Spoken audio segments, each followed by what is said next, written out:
Hi everyone, Don Famularo here again for the Artist Series for the Sessions panel. This is so interesting that I have the opportunity to grab certain people and deliver them to you as you sit and you watch and you listen to this.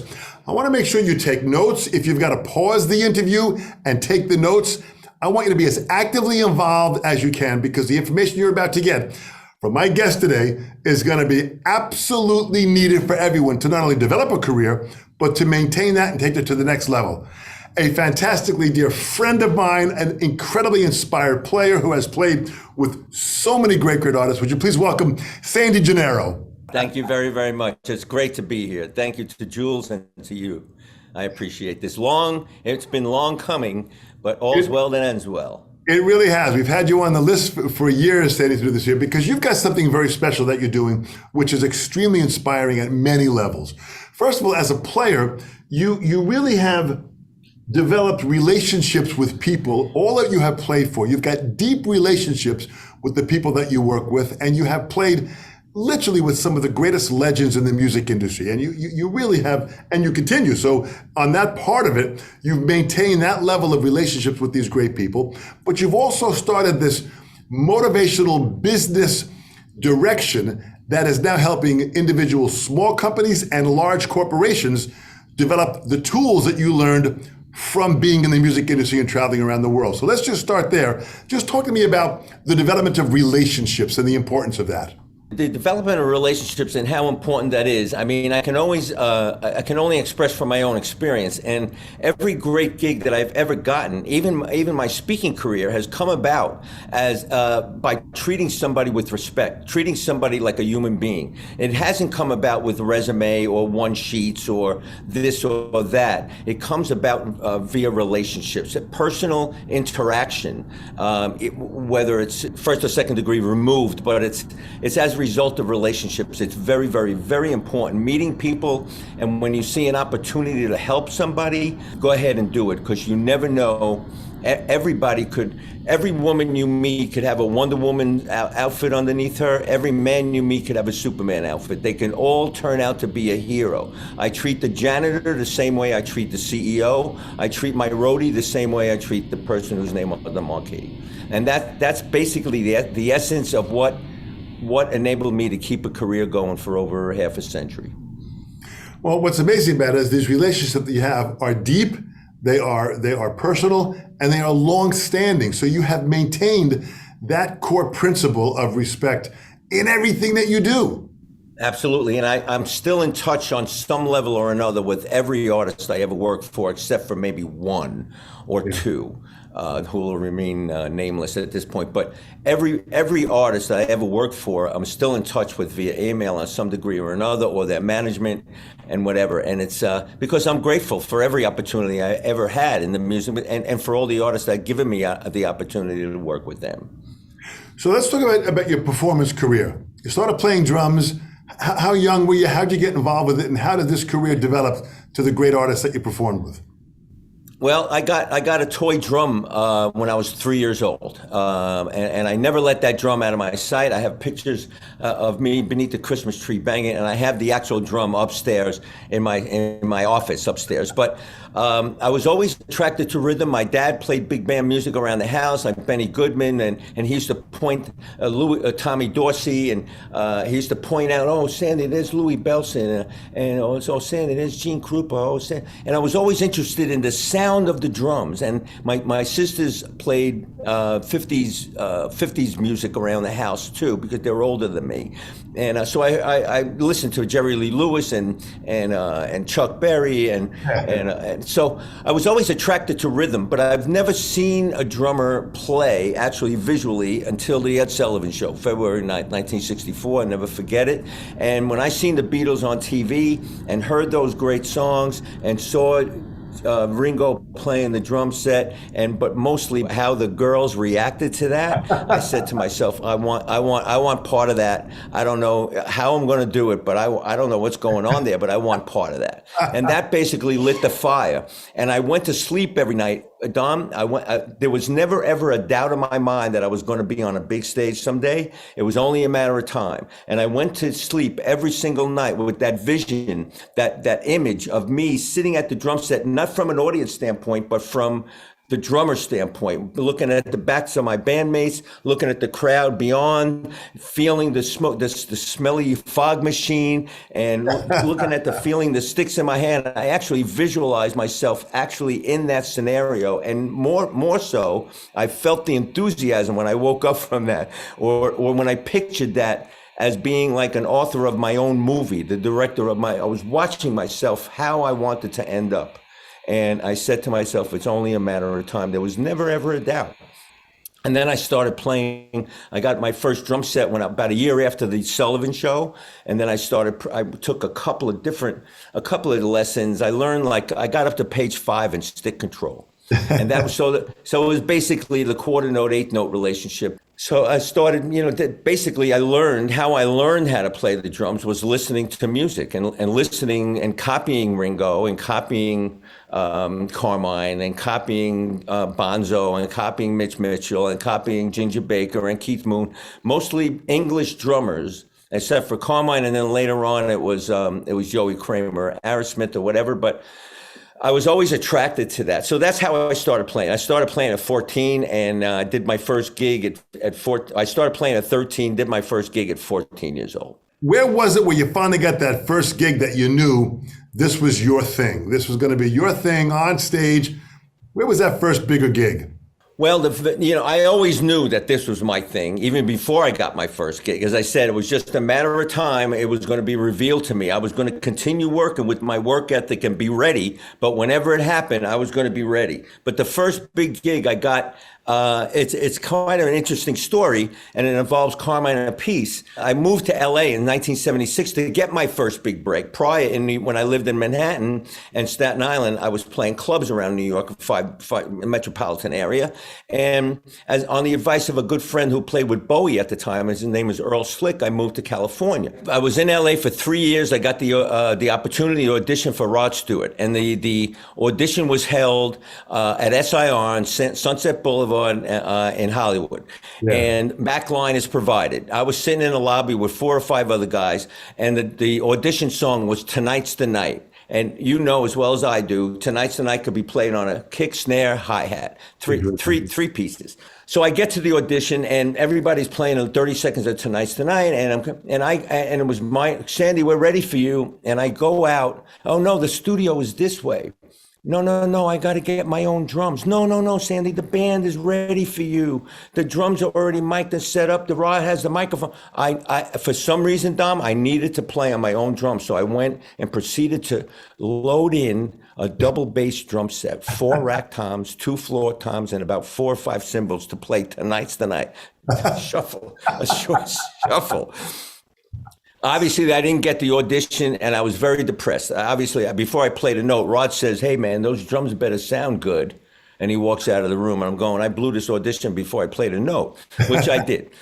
I went home really depressed. I spoke to Carmine sometime after that, told him that at this point in time, this was 1977, 76, 77, Carmine had done Ozzy and, of course, Vanilla Fudge and Cactus and all that stuff. Yeah. And I said, I told him the situation. I said, Carmine, I don't think they found anybody yet. You should go down and get that gig.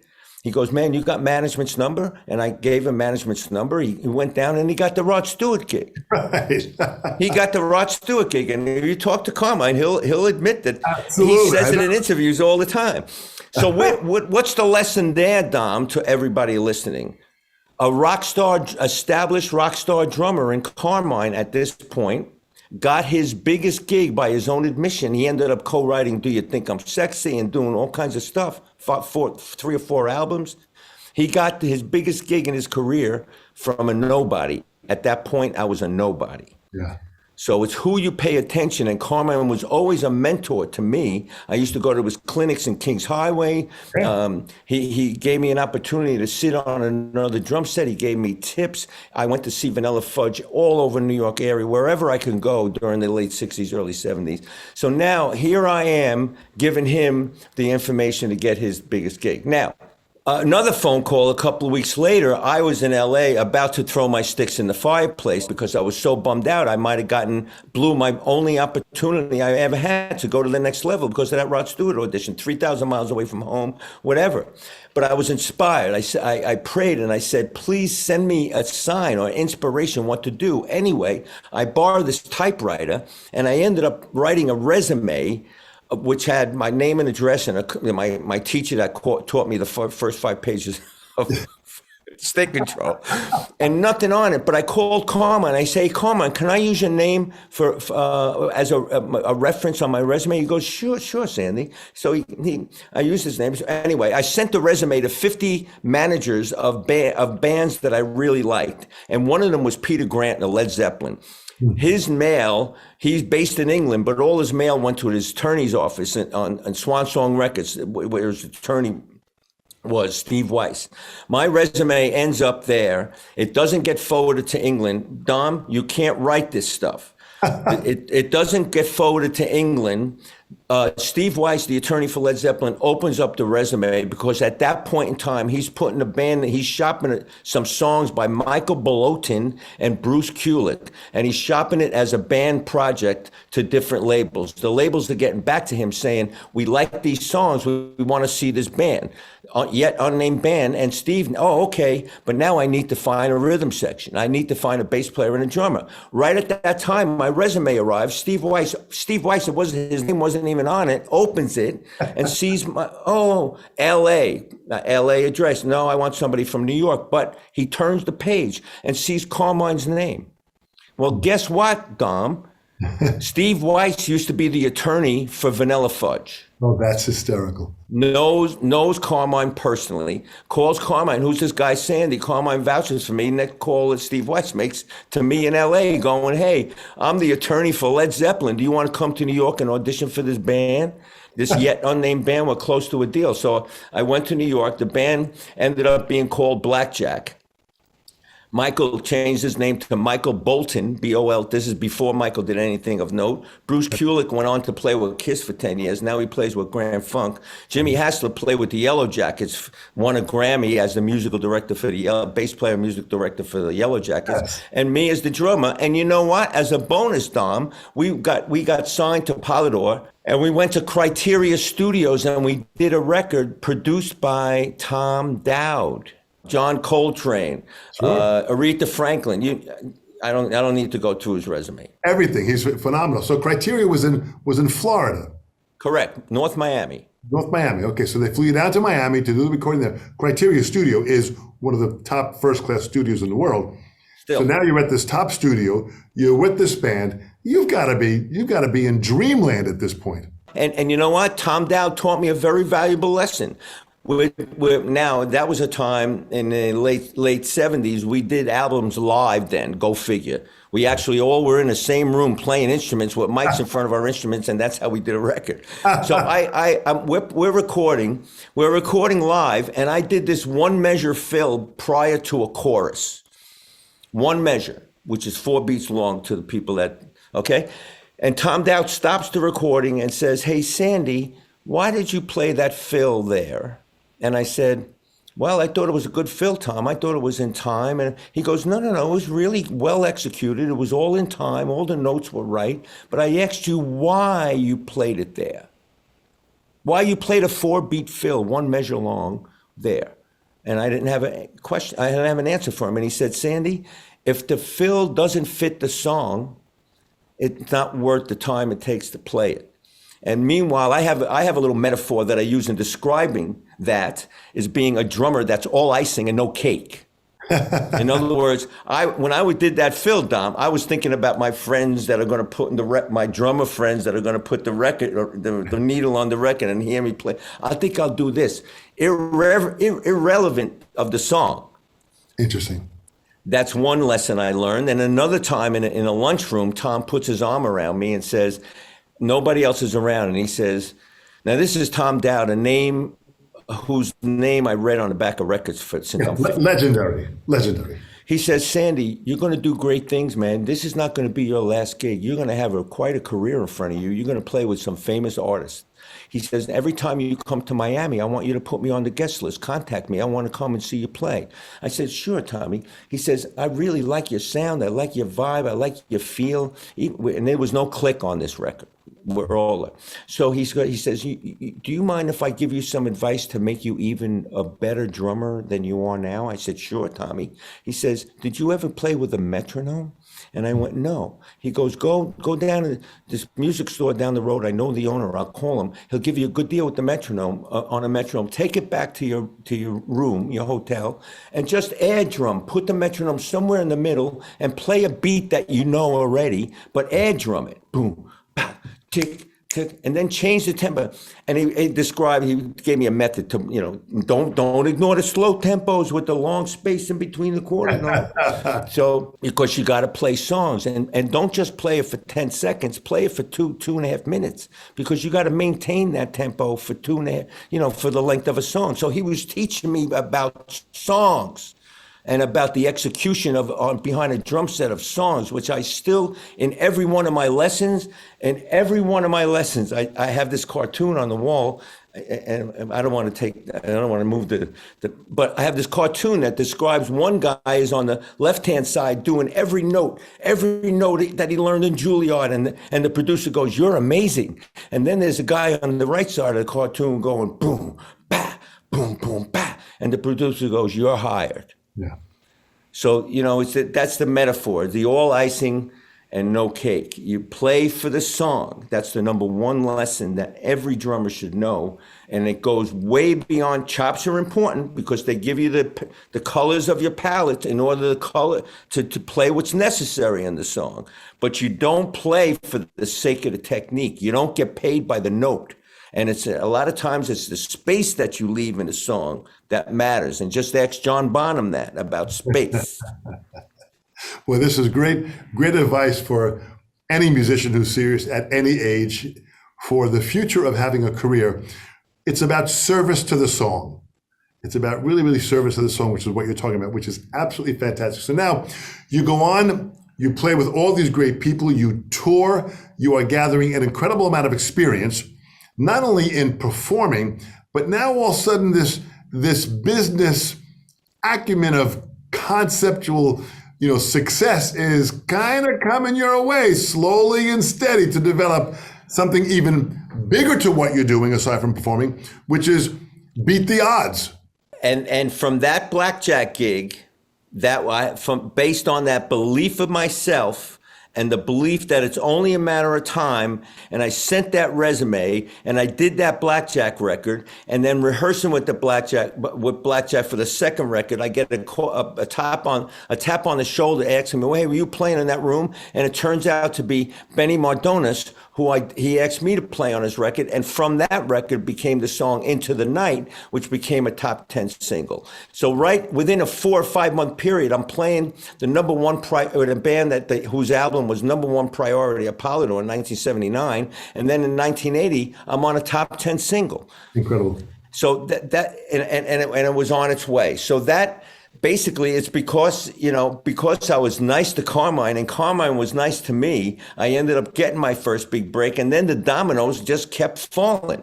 And as I mentioned before to you, Dom, that every great gig I've gotten has been a result of helping somebody or giving somebody advice, or giving me advice on who to go or whatever. And you talked about Beat the Odds, which is the name of my presentation that I give to corporate, my keynote speech, and it's also my workshop for Vistage International, which is a CEO peer-to-peer group that I speak all over the country for, as well as associations. But in how I got, now, Sandy, how did you get into speaking?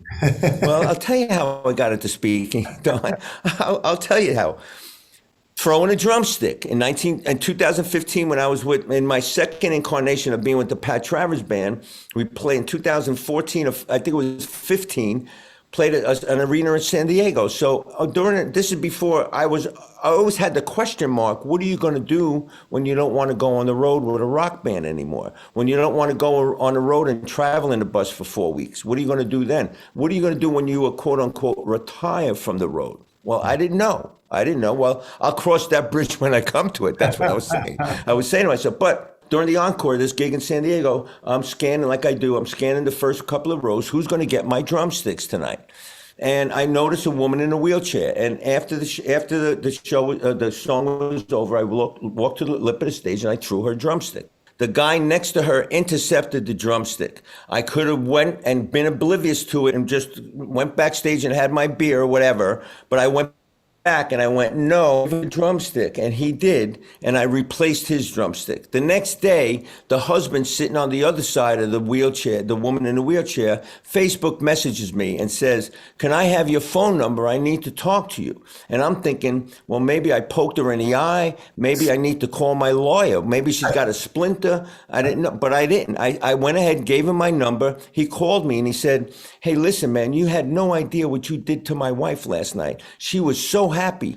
On the way home, she was next to tears. You paid attention to her. Not only did you pick her out of all those 15,000 people, but you made sure she got the drumstick when the guy next to her, intercepted it. I'm coming to Nashville to speak. I want to thank you in person. Would you meet me for a coffee? I said, I was a little on the fence about it, but I said, you know what?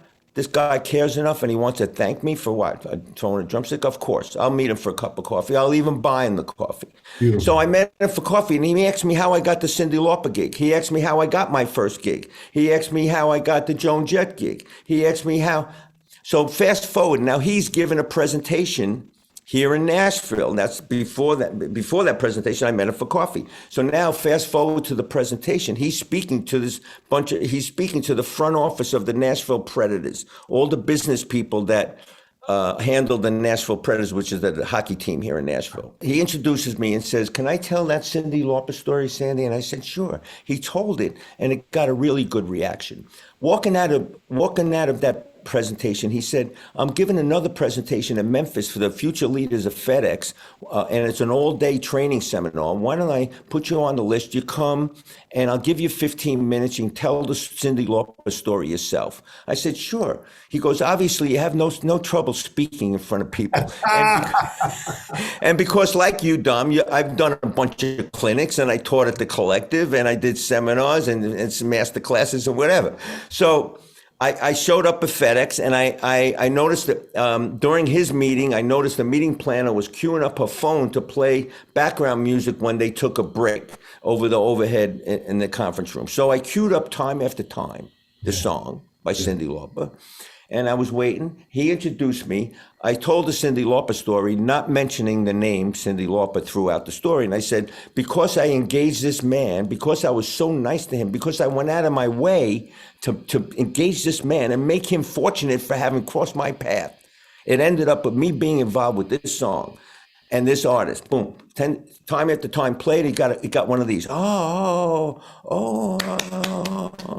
Walking out of there, the speaker, Mike Pierce, his name is, said, you have a career as a motivational speaker. That story is very, very powerful, and it applies to everybody. It's not a narrow focus niche. It applies to everybody about how you treat people and servant leadership like Tom Dowd was.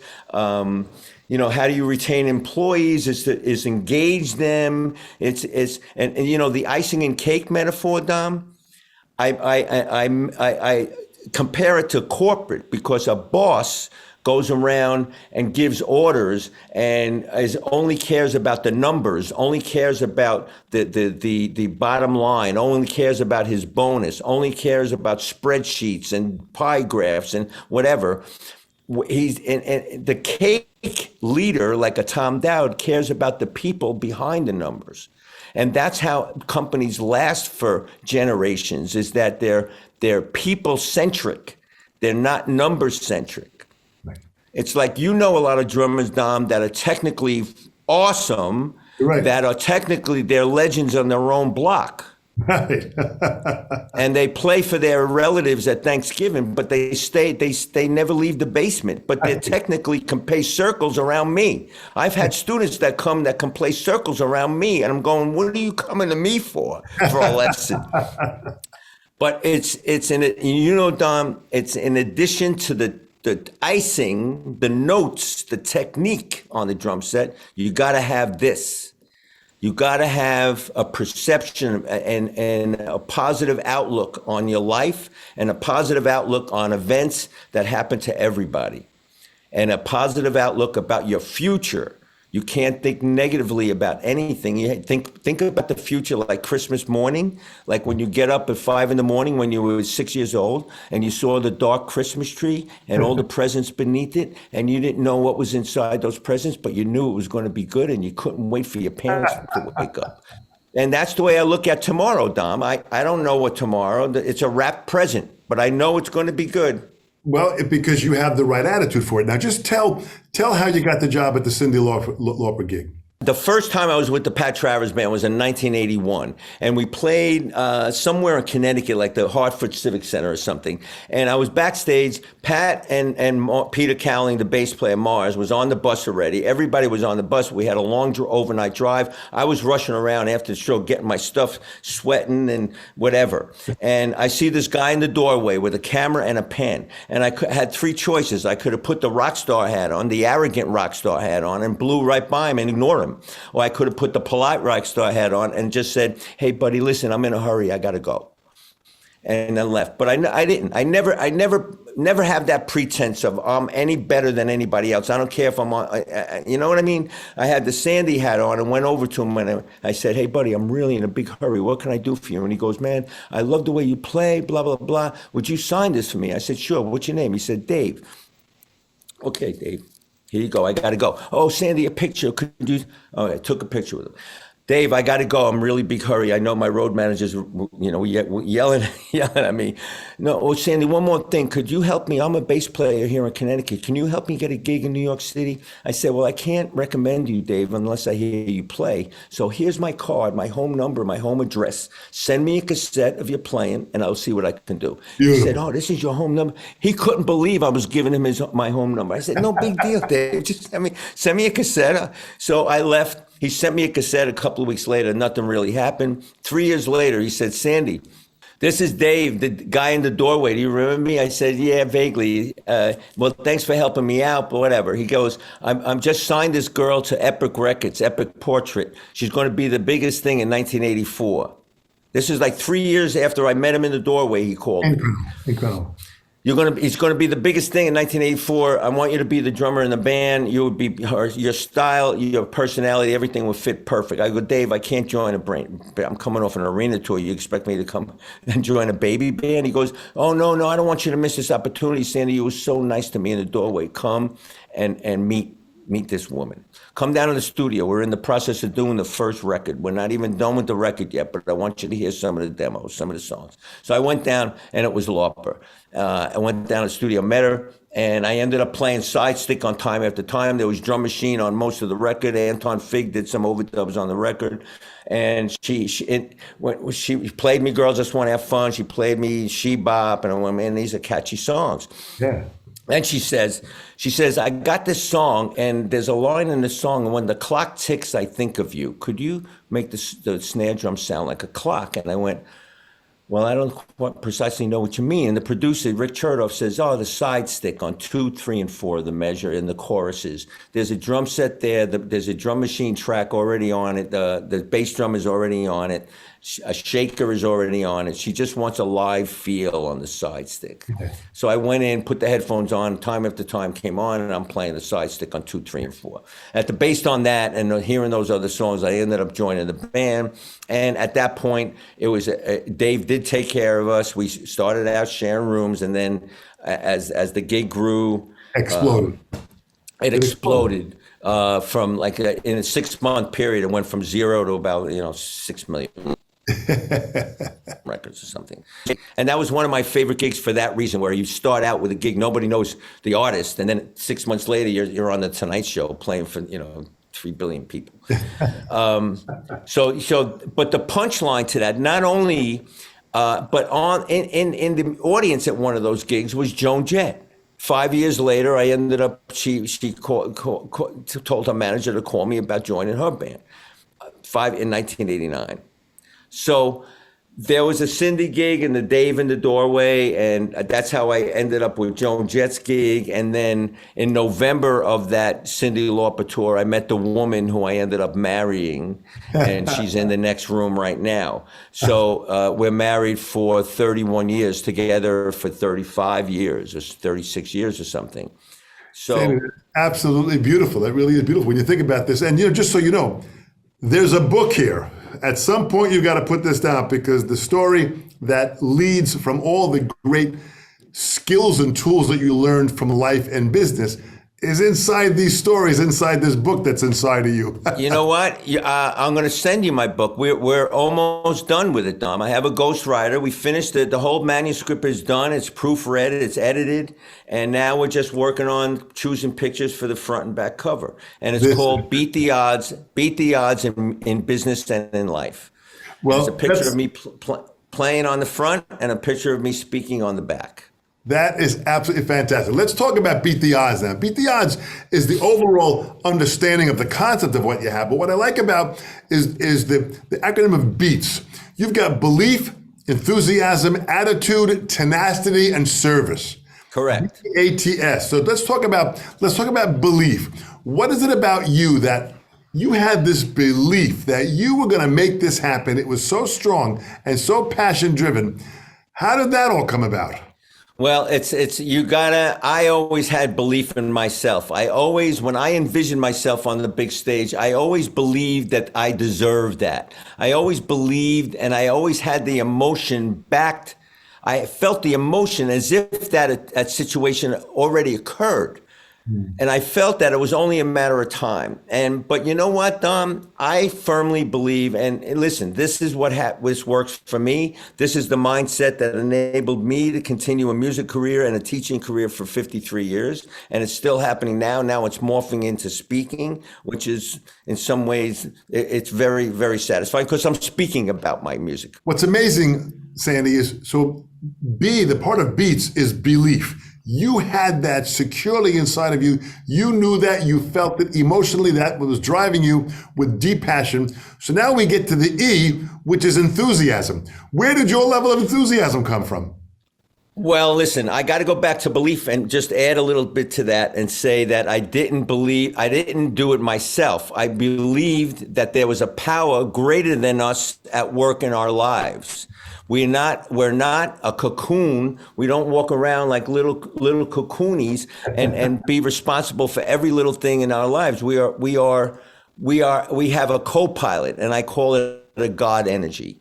And that's what, when I meet the guy in the doorway, that's a God wink. When you treat people right and you have the right thought concept and thought process, then the third party, the executive producer of your life movie, puts the little dominoes in your place. He puts the guy tapping me on my shoulder and going, "You want to play on my record?" He puts the guy in the doorway, which 3 years later is going to, enable me to meet the person who I'm spending the rest of my life with. So it's not all about us, Dom. I firmly believe that it's not about coincidence. It's not about serendipity. It's not about, synchronicity or whatever. Things happen for a reason according to the way you think and the way you treat other people. And that's the bottom line. Now, that's belief.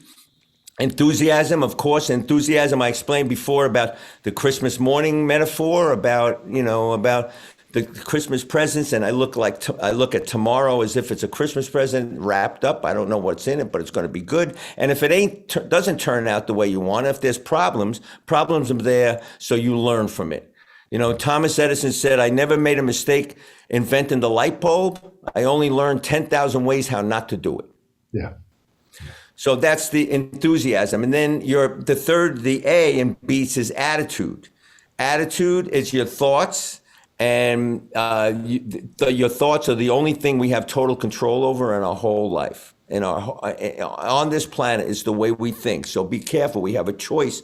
We can think positive and we can think negative. And the longer we think about things, because our thoughts become words, thought about often, especially before you go to sleep at night and when you wake up in the morning and you start believing them, they become words, and words become your actions become your personality, and your personality basically becomes how people perceive you, and basically how people are going to think about you, your legacy after you're gone. They're not gonna when we push up daisies, when you're pushing up daisies someday, they're not gonna say, "Oh, Dom had two unbelievable drumsticks and that drawstring tuned bass drum or floor tom." They're gonna think Dom taught me how to play a paradiddle. Dom taught me how to play a song. They're going to remember you for what you did for others and for how you made them feel. They're not going to remember me for what I did and the platinum records behind me. They're going to remember me for, for Dave in the Doorway is going to remember me for signing his autograph and being the drummer in his singer's band. Yeah. Well, that's beautiful. Because it's all about how we make people feel, and that's the attitude. And then your tenacity, I call it passion power. Yeah. Where if you have that fixed goal in your mind and there's nothing going to stand in your way, and you have the belief and you have the way you think, then the tenacity and the enthusiasm are a result of your belief and your attitude. And the last one, the S on beats, is service. And service to the common people. Service to the guy in the doorway, service to a woman in a supermarket that drops the can of peas, pick it up for her, or smile at the little kid. And it's regardless of color of skin, political, sexual preference, political affiliation, the spelling of their last name, the language, the color of the skin. It doesn't matter. We're all human beings, Dom, as you know as well as I do. When I'm talking to you, I'm speaking to the choir, because I know you align to all of this. I know that. If you have the belief and the attitude and the service to others, and the service to the common people, things will be placed in your path that you have no idea existed. Opportunities, ideas, because when an idea comes, hey, call so-and-so, or you're thinking about so-and-so and they end up calling. When you have an idea, ideas come from different places. Absolutely. You don't manufacture an idea. If you think of something that happened to you, Dom, where you hear a song and you have an idea of, you heard that song when in that first concert you went to when you were 13 or something. It's like ideas come to you and follow up, and every time you have the possibility of helping somebody, do it. And you don't do it when anybody's looking. You don't do it, for the credit. You do it because it feels good, and you're going to light the match in the other person. And that's why you do it, to see that light bulb go off. And that's one of the perks I've got for teaching. And you've had this experience before, when you're sitting on the opposite drum set and the student is not getting it. They're not getting it. They're breaking sticks and the independence is not there, whatever. And they're getting bummed out. But you keep going, and you're keeping the template going on the other drum set. And finally it links up. After 10 or 15 minutes, it links up and you see their face light up like a light bulb. And that's what, keep the money. That's my payment. It really is. There's a certain value where what you're showing here in strong principles, in strong morals, in strong commitment to others, you're showing deep compassion. Compassion is to feel what others feel. And you're doing this, and you've always been this way. And what's amazing is that, so with the beats concept, the belief, the enthusiasm, the attitude, the tenacity, and the service, that really has built a core of what you're about doing these different lectures and these different motivational sessions, which is inspiring people in the music industry and outside the music industry. This is incredible. Absolutely. And what makes the presentation, and I've gotten this comment over almost every time I speak to corporate non-musicians, but they all gone, hey, Sandy, did you play Detroit in 1986 with, hey, Sandy, did you play with Joan at Pine Knob and whatever? The music and the songs, especially that I've been so blessed in being involved with artists that have worldwide hits, 3 Hall of Famers with Bo Diddley and Joan Jett and Johnny Winter. They're three Hall of Famers that I've had the opportunity, not to mention Cindy Lauper, she's still going, Yeah. and Joan is still going. Yeah. So people know at some point, everybody in my audience has seen somebody, or the Monkees, come on, seen somebody that I played with before. And the Monkees gig I ended up getting, Dom, as a result of me helping out a bass player for the Tokens who needed a drummer on a one-off, and he couldn't find the drummer. His drummer's mother died and couldn't make the gig. It was at Westbury, and he called me on a Wednesday. The gig was Saturday, and he said, I called every drummer in New York, man, you got to help me out. If I have to cancel this gig because my drummer can't make it, I'm going to get fired. He was the MD. I did the gig. 3 months later, he calls me. He goes, man, you really bailed me out. Thank you so much. Blah, blah, blah. His name was Jerry Renino. Rest in peace. 3 months later, he says, hey, I just got hired by this band to do a reunion tour. You want to do it? You were so nice to me. You bailed me out. You helped me keep my gig, man. He goes, I really appreciate it. I want you to have this. I go, who's the gig with? He goes, the Monkees. So I did that reunion tour, Dom, and it ended up, was that payment enough for helping him out? Yes, but it wasn't all, because I did every reunion tour from 87 up until almost everyone, until Davy Jones passed away in 2012. Yeah. And then when Mickey did solo gigs, Davy Jones did solo gigs. They both used the Monkees rhythm section. And rehearsing for the Monkees, I was living in an apartment in Manhattan at the time, 57th Street. I had to rent a room to rehearse the Monkees gig. So I rent a room at the Collective. And I'm paying for my time at the Collective. And I'm paying, at the time, this is 1987, or the end of 86, Rob Wallace was the owner of the Collective. And hey, I'm giving Rob my hourly, my $24. I think it was $12 an hour. I gave him my $24. He goes, did you ever think about teaching? And I went, no. He goes, you want to try? I think you'd be a good teacher. I don't know how he knew that. I said, sure, I'll try. Because my mother used to tell me. Rob Wallace is a brilliant person. He's running Hudson Music, and I had the chance of interviewing him here for the Sessions panel. And Awesome. Rob is brilliant at many levels, but he's able to see people for what their potential is, and that's pretty powerful that he saw that in you.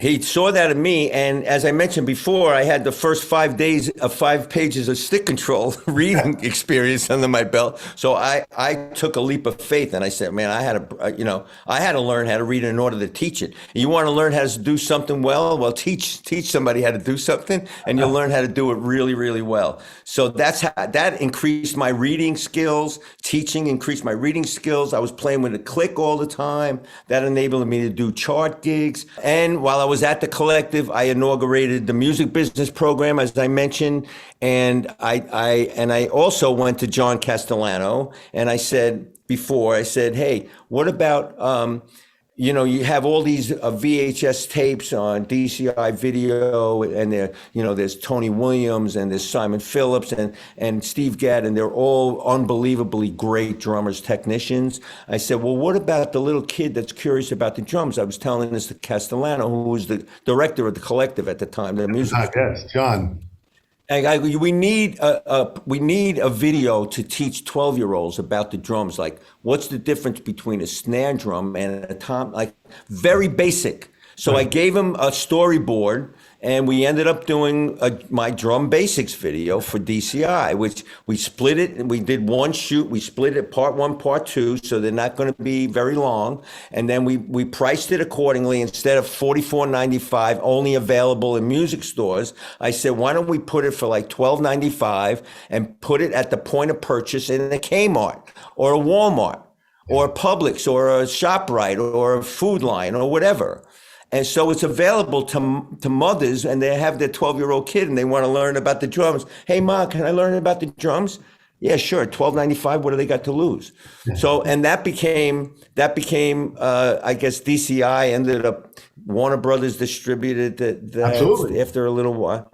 This opened up a whole nother way of thinking that the industry was not thinking that way before. So you opened up the industry to widen sales and opportunity, which was incredible. Not only that, Don, but Yamaha said, we're going to put your drum basics video in the box with every new drum set we sell. How about that? Again, very innovative. and again, I'm not blowing my own trumpet here just to, to get accolades. I'm bringing out a point that this was a result. I did a favor for this bass player that needed a drummer in 2 days for hardly any money. I had to set up my own stuff. I had to drive to Westbury from Staten Island in the middle of the winter. That's an hour and a half, 2 hours away. Long sound check, whatever. But I did him a favor, and it ended up being very, very lucrative. I'm still getting royalties in 2021. I mean, they're minuscule royalties. But from 1994, that was. I think we put the videos out in 1994, and coincidentally, that was like my daughter was a month old when the videos came out. So, so everything kind of. How did the universe know that I needed a video when when I had a child? I moved from Manhattan to Staten Island, and now from one bedroom to 11 rooms with cars and insurance and debit. But all of a sudden, the video appears. So it's really amazing. And this is what your book is going to be about. This kind of a concept of how this information found you. Well, a couple of things now. What you have empowered with yourself and with the people that you have lectured to is pretty amazing. So I want to throw certain words out. And if you can, in a short, just encompass each word in a way. So if I said to you, when you're teaching leadership, how do you explain that, what leadership is? The best leaders are servant leaders. The best leaders are the leaders that engage the person behind the task. Depending on who you're leading, you engage the person behind the task that you're leading them through. It's the relationships. It's not just about the task. And to be a servant leader like Tom Dowd is, like Cindy Lauper is, like Joan Jett is. Hey, Sandy, we have a day off tomorrow. You want to have lunch?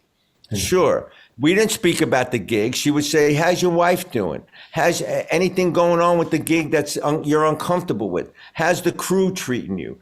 Whatever. She wants to make the path smooth and supply your team member with the tools with which to do the job well. So Sandy, what this talks about with this leadership and this empowering of that individual kind of works in towards team building. That's kind of where the team building part of it comes up.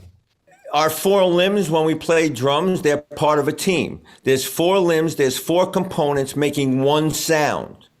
And that's what a team is, that everybody has their own little job. Everybody helps each other. Everybody enables each other. Everybody takes responsibility for their own gig, your work ethic of your own responsibility. And if someone else needs help with what they're doing, be free to help them. It's not, well, you want all the credit. I'm not going to help you. I want all the credit. No, it's a team. It's the result of the team's work that matters, not the individual components. You can play a right cymbal all day. Nobody's going to dance to a right cymbal. Yeah. It's kind of very, very powerful in what you're saying as far as all the different parts working together so well that creates the overall working of this big machine that's being built. One of the points that you speak about also in your lectures is about longevity. And that's kind of what you have done. You have created this elongated career that you have balanced family, you've balanced art, you've balanced business. You put all this together and keep on reinventing yourself to have the longevity of this great career that just continues on and on and on. And I'm so ever so thankful, and it's not, it's again, my wife in the next room is totally responsible. I wouldn't be where I am without her because she was the steady as we go. And I'm on the Rock and Roll Rollercoaster, in between gigs and whatever, and the traveling and whatever, and raising a child and whatever. But the longevity is because, and this is just my opinion, is that the universe or the God energy and the power greater than us, when we perpetuate good in this life, thinking and service to others, when we perpetuate good, the God energy wants that to continue. So you send out the good, and the good comes around, and it's like wind to your back. You send it out, and it's like a boomerang. It comes around and it enables you to do more good. And a key factor here is that you have to be, well, I'm not saying nobody has to do anything that I say. I'm just saying what's worked for me is the fact that I'm appreciative of the little victories, the little things. I'm appreciative of the little things, the little gigs, the little fill that I learned today. I thank you for giving me the energy to do that. And when you're grateful for the little things and you show appreciation, again, you send that out, and it enables it enables your cup to be filled again. It's like the metaphor, and I'm just thinking of it now off the top of my head, is like when you send out good, you have the loving cup and you empty a little bit out. But then when you send out the good, the universe refills that cup. Yeah. To enable you to spread more positivity. You know, when you spread negativity, things happen and it stops you from spreading negativity, whether you go to jail or you lose your wife or you know, whatever it is, the universe stops that, but it doesn't stop positivity. So if you live your life like that, just engaging with other people, I don't think there's a way you can lose, to tell you the truth.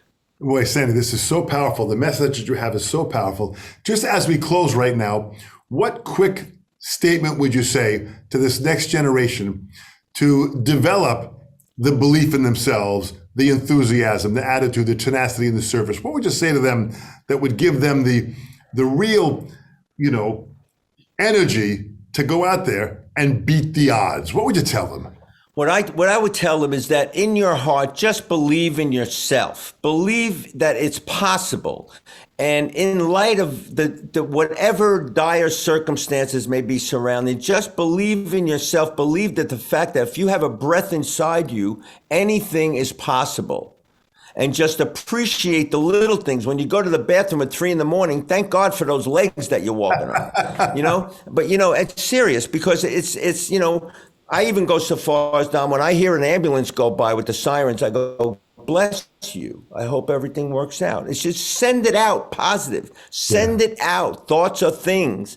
Thoughts are things. And you're sitting where you are as a result of every thought and action that you did in your life. And I'm here, sitting here the same way. I'm a result of all my thoughts and actions. And that's what I would say to the young people today. Regardless of what you want to do in your life, just think and do positive. Make everyone grateful for having crossed your path, and never, ever give up. Because I almost did, and I'm glad I didn't, because here I am all these years later, and I wouldn't change a thing. Boy, Sandy, absolutely beautifully said and well stated. It's so important that people understand that what you're doing is you've always been this way. You're doing it consistently. You've always been positive. You've always given 110% when you get behind the kit. You've always been honest. Your principles are always worn as a badge of honor. So you've always led the path that way. And that's why you're one of the great leaders in our community and what we're doing. So for that, we thank you so much from the Artist Series. Thank you so much for your time. Stay well, stay happy, be safe. Send my best to your family. And I look forward to meeting you in person again in Nashville for some time together. I look forward to it, Don. Thank you so much. Thanks to Jules, and thanks to everybody, Duran, everybody involved with the sessions. I really, really appreciate it. This came out perfect, Cindy. Thank you so much. Stay well. I will do. Thank you, Dom. I appreciate it. Thanks. Dom Famularo here, the Sessions panel. This is so exciting. Thanks for watching. Thanks for subscribing. Click the subscribe button to be a part of what we're doing.